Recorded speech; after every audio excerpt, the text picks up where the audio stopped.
우리가 객관적으로 볼 때 대한민국의 군사 방위비 지출 수준은 전 세계적으로 봐도 매우 높습니다.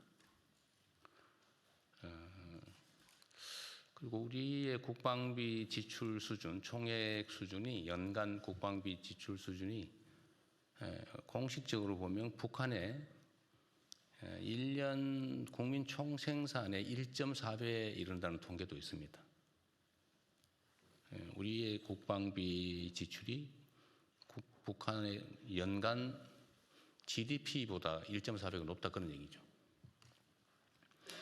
그리고 객관적으로 국제기구가 평가하는 군사력 수준도 전 세계에서 5위로 평가될 정도로 대한민국의 군사 방위력 수준은 높습니다. 객관적으로 비교하면 북한과 엄청난 차이가 있죠, 실제로.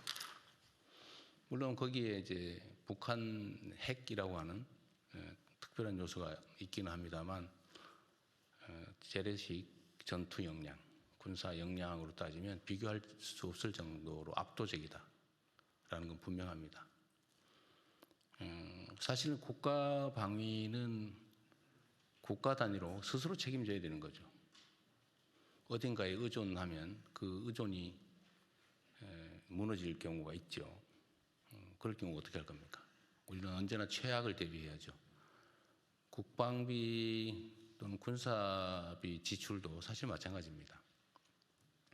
당장의 전쟁이 벌어지기 때문이 아니라 혹여라도 있을 만약의 사태를 대비하는 것이죠.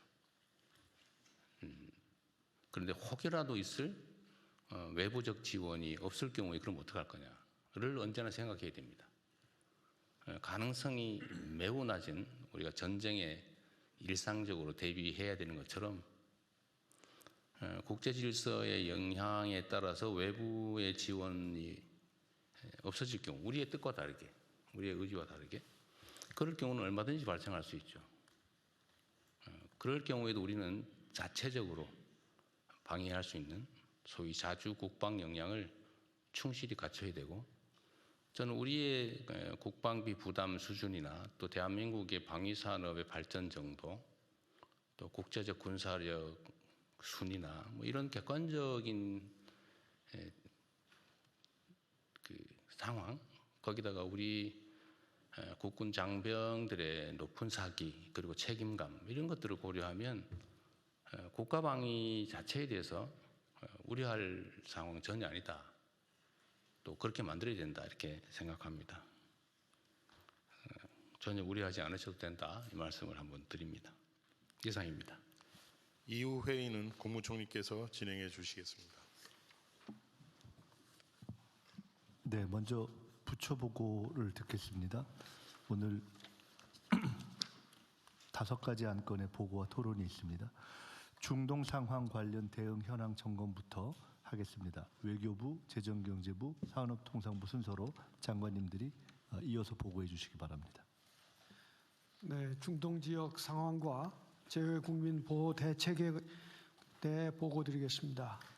무력 충돌이 11일째 지속되고 있으며 중동 전역으로의 확전 양상도 보이고 있습니다. 트럼프 대통령은 이란의 무조건 항복을 요구했으며 미국의 3번째 항공모함 전단이 추가 배치될 예정이라는 보도도 나오고 있습니다. 또한 트럼프 대통령은 오늘 전쟁이 마무리 수순이라는 취지의 발언을 했으나 미 전쟁부에서는 전쟁이 이제 막 시작되었다고 하면서 다소 상반된 메시지가 나오고 있습니다. 따라서 중동 정세의 향방은 좀 더 지켜볼 필요가 있습니다. 이란은 차기 지도자로 하메네이의 차남 모스타바를 선출했다고 발표했습니다. 한편 걸프 지역에 이어 레바논에서도 이스라엘과 헤즈볼라 간 공방이 이어지고 있으며 이라크에서는 미국 대사관이 공격을 받는 등 영내 긴장이 확산되는 양상입니다. 이라크 내 우리 공관 인근에서도 공격이 발생한 만큼 중동 지역에 있는 우리 공관원과 체류 국민들의 안전 확보에도 더욱 각별히 유의해 나가겠습니다. 주요국 동향입니다. 중국은 이란과 걸프 국가들의 주권과 영토 보존을 존중해야 된다고 발표했지만 전반적으로 조심스러운 행보를 보이고 있습니다. 러시아는 정보 제공과 같이 비군사적 방식으로 이란을 지원하고 있다는 보도가 있습니다. 한편 영국과 프랑스 등 서방 국가들은 걸프 국가들에 대한 군사 지원을 표명하는 등 방어적 개인 목적의 지원을 확대하고 있습니다.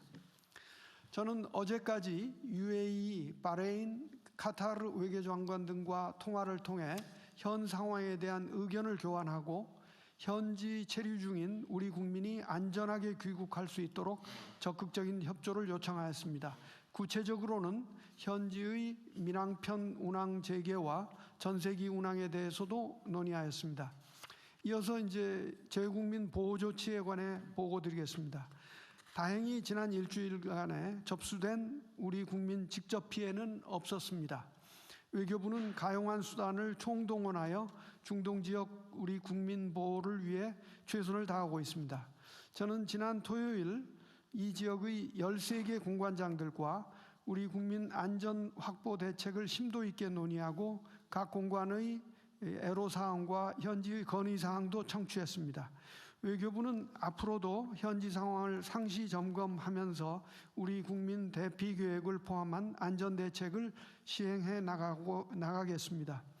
이러한 노력으로 중동 지역 내 우리 국민 체류자 숫자도 크게 감소했습니다. 어젯밤 11시 현재 총 14,687명이 이 지역에 체류 중인 것으로 파악됐고 이 중에 단기 체류자는 2,169명으로 파악했습니다. 대통령님 말씀하신 대로 어제 새벽에는 우리 정부가 신속히 마련한 에티하드 항공 전세기가 아랍에미리트에서 우리 국민 203명을 태우고 귀국했고 지난 3월 6일부터는 UAE와 한국 간 민항편 운항도 재개되어 우리 국민 귀국에 큰 도움이 되고 있습니다. 또한 카타르 정부와의 적극적인 교섭을 바탕으로 카타르발 긴급 항공편도 확보했으며 오늘 새벽에 우리 국민 322명이 인천공항에 잘 도착했습니다. 육로로 대피하는 국민들을 위한 중동 지역 공관의 지원도 계속되고 있습니다. 지난 주말에도 쿠웨이트, 카타르, 이라크, 바레인 내에 우리 국민 30여 명이 공관의 도움으로 안전한 인근국으로 무사히 대피했습니다. 외교부는 우리 국민 추가 피해 방지를 위해 지난 일요일 중동 지역 7개국의 여행 경보를 3단계 출국 권고로 상향하기로 했습니다. 외교부는 현재 남아있는 우리 국민들이 앞으로도 빠르고 안전하게 대피할 수 있는 방안을 지속 모색해 나가겠습니다. 특히 사우디아라비아로 대피하는 우리 국민들이 높은 현지 항공권 가격과 치열한 예약 경쟁으로 귀국편 확보에 어려움을 겪는 경우가 있어서 사우디에 우리 전세기 등을 추가 투입하는 방안도 적극 검토해 나가겠습니다. 이상입니다. 지금 그 군용기는 비상 대기 중이죠? 네, 그렇습니다. 예. 지금 몇 대 정도 대기시켜놨어요? 4대 대기시켰습니다. 4대. KC330하고 C130J를 4대 대기시켜놓고 720명 정도 긴급 수송할 수 있습니다. 동시에 1회 720명. 예.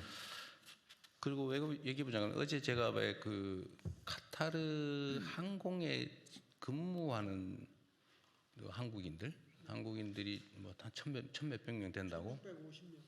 1,650명입니다. 그 사람들은 지금 긴급 귀국 대상은 아닌가요? 아마 개별적으로는 돌아오고 싶은데 회사 차원에서 안 된다 뭐 이런 것 같은데요. 네, 그런 경우도 있고 돌아오면은 자칫 일자리를 잃을까 그런 어려움도 있고 그래서 이런 경우에는 그 기묘한 용무가 있는 경우에는 출국 권고해서 제외가 되도록 돼 있습니다. 그래서 그런 것을 다 통보를 했고 또 저희 대사관에서 그 각 항공사를 접촉해 가지고 출국 그러니까 여행 금지 구역으로 돼 있는 나라에는 서비스에 그서 좀 빠지도록 하는 것도 얘기를 해서 지금은 원활하게 되고 있습니다. 그리고 어제 메시지 보냈던 그 사안의 경우는 정부 차원의 문제는 아니고 회사 차원 문제였던 거예요. 그렇습니다. 그 회사의 협조를 좀 요청해달라 그런 네, 얘기였어요. 그래서 이미 협조를 해오기 때문에 잘 안내를 했습니다. 네. 그분이 모르고 있었던 모양이군요. 알겠습니다. 재미있게 보셨다면 구독, 좋아요, 알림 설정까지 꼭 눌러주세요.